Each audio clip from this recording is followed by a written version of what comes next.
1998 through 2006 BMW 3 Series E46 with a 2.5 liter engine, alternator, idler pulley, tensioner pulley, and AC tensioner pulley replacement. I'm Brian Essa from How to Automotive. I'm going to walk you step by step through the process of changing out all those pulleys.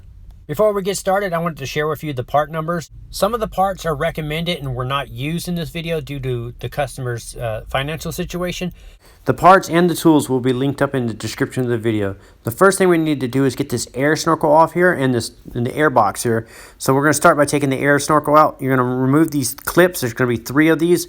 I just used a pair of side cutters and pulled the clip out right here. So there's going to be one here and one there. And once you get those removed, then you can lift the snorkel up and then kind of wiggle it out of the air box and pull it off and set aside.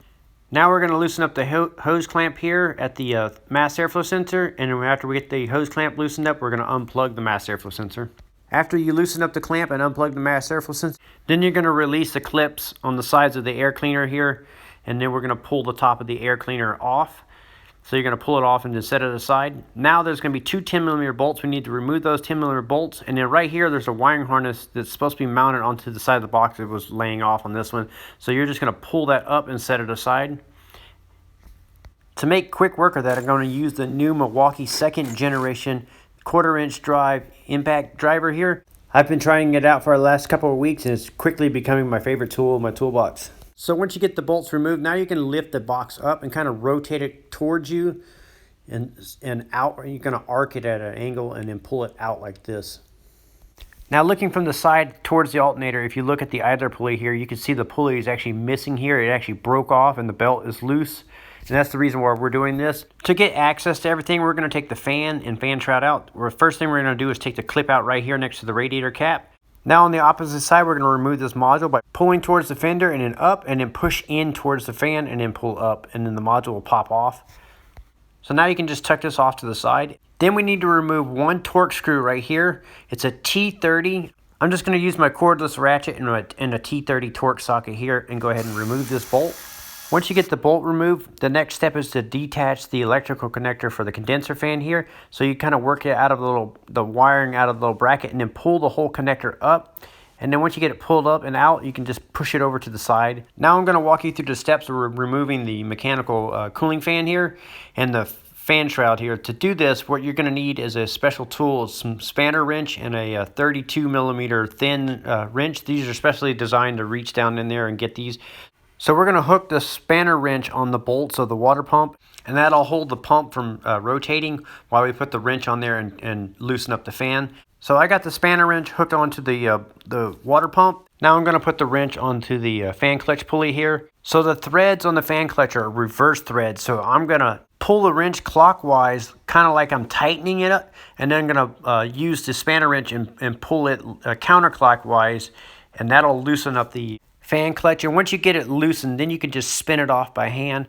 So when the fan clutch came free, I actually slipped the spanner wrench off. I almost fell there. So now you can see me spinning the fan clutch clockwise, and it's loosening it up.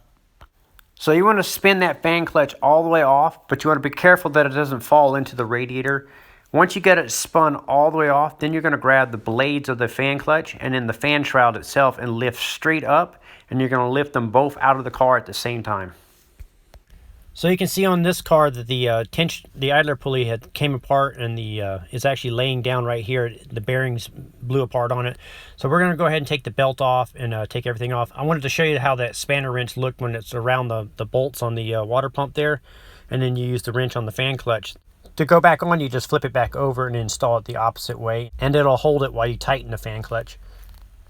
So this belt is chewed up on mine, so I'm going to be replacing both of the belts also. First step we need to do is get the AC belt off. To do that, you're going to need a T60 torque bit like this, and there's a slot on the tensioner just below the pulley where you'll insert it, and with the ratchet you can rotate it clockwise, and that'll spring the tension loose and you can slip the belt off. Don't worry about the routing. I will provide a diagram on how both the belts route later on in the video. Since my pulley has fallen off, it's just easy to just slip my belt off. I'll show you how to take the tensioner loose on your belt. Right here is the tensioner pulley and tensioner.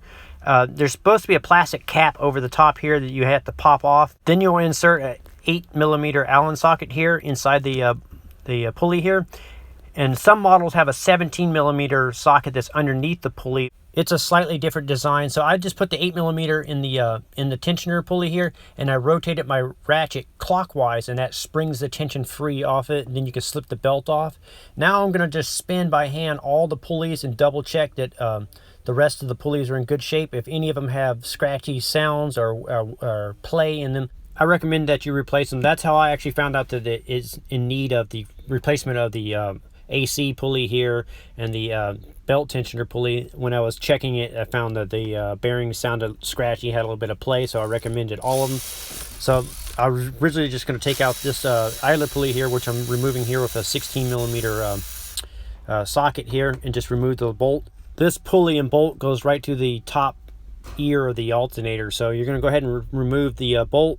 Now I'm going to go ahead and remove the tensioner pulley right here. So I'm going to put my ratchet back on it and rotate it counterclockwise, and that'll loosen the bolt up for the pulley here. And once you get it loose, you can go ahead and just spin that out and pull this pulley off. To make quick work of all these tasks, I like to use my Milwaukee M12 ratchet. Now on the AC tensioner pulley, we're going to pop this little plastic cover off. I just used a flat blade screwdriver. Once you get the cover to pop off, there's going to be a torque bolt right here. We need to remove that.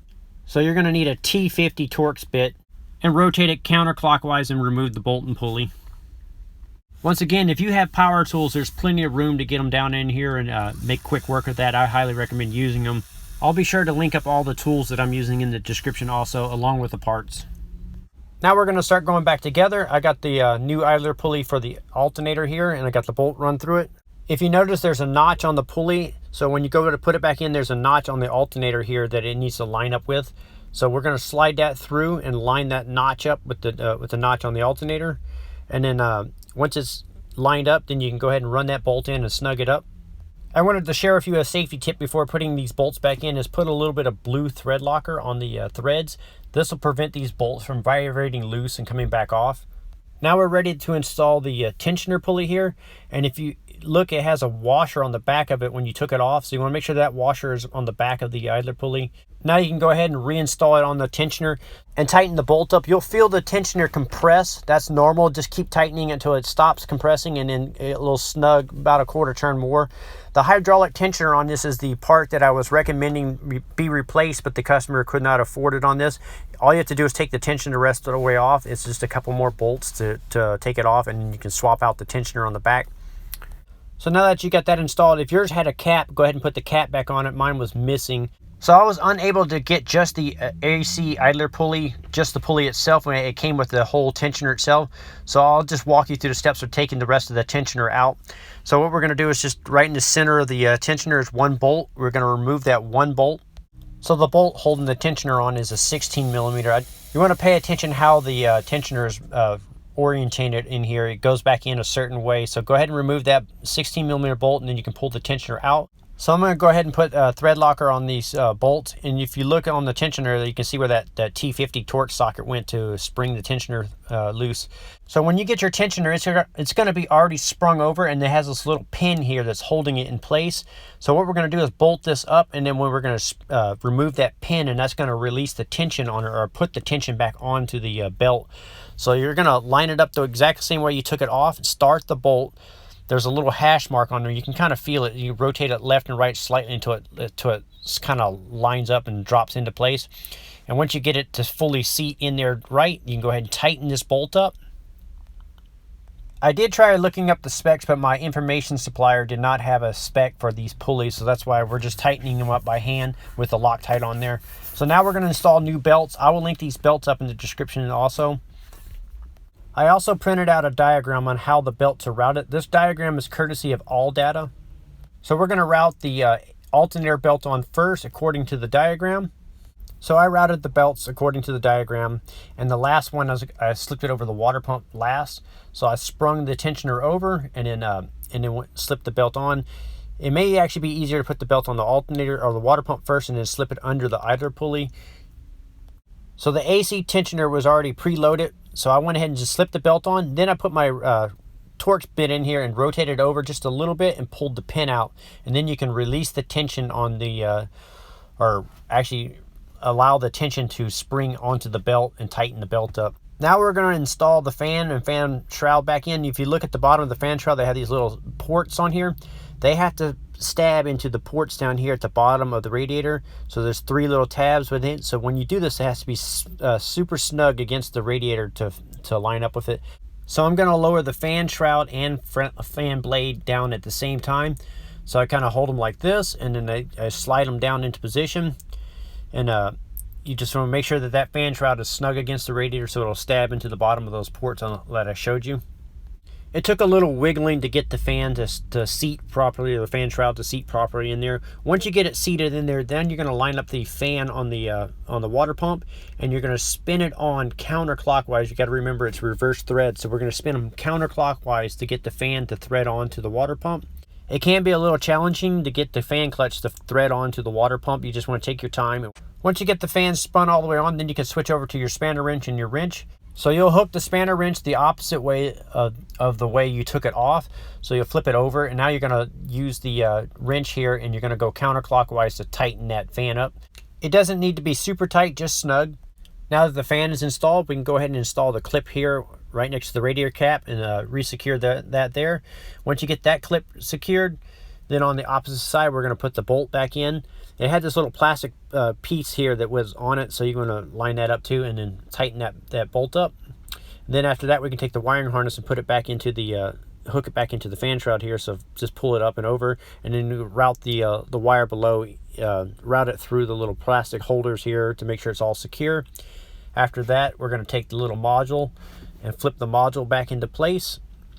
So you'll take this module and you flip it over. So now you're going to push it towards the fan and hook the back, and then pull, and then push it down, and then pull it towards the fender, and then hook the front side. Now that that's secure, we're going to put the airbox back in. So we're going to rotate it in at an angle like this. And as we rotate it downwards, this plastic piece is going to stab underneath the radiator. And also, you want to make sure that the wiring harness is out of your way. And if you look on the bottom of the airbox, there's this little groove here. This little groove here needs to line up with the little rubber tab down there on the bottom of the frame rail down there.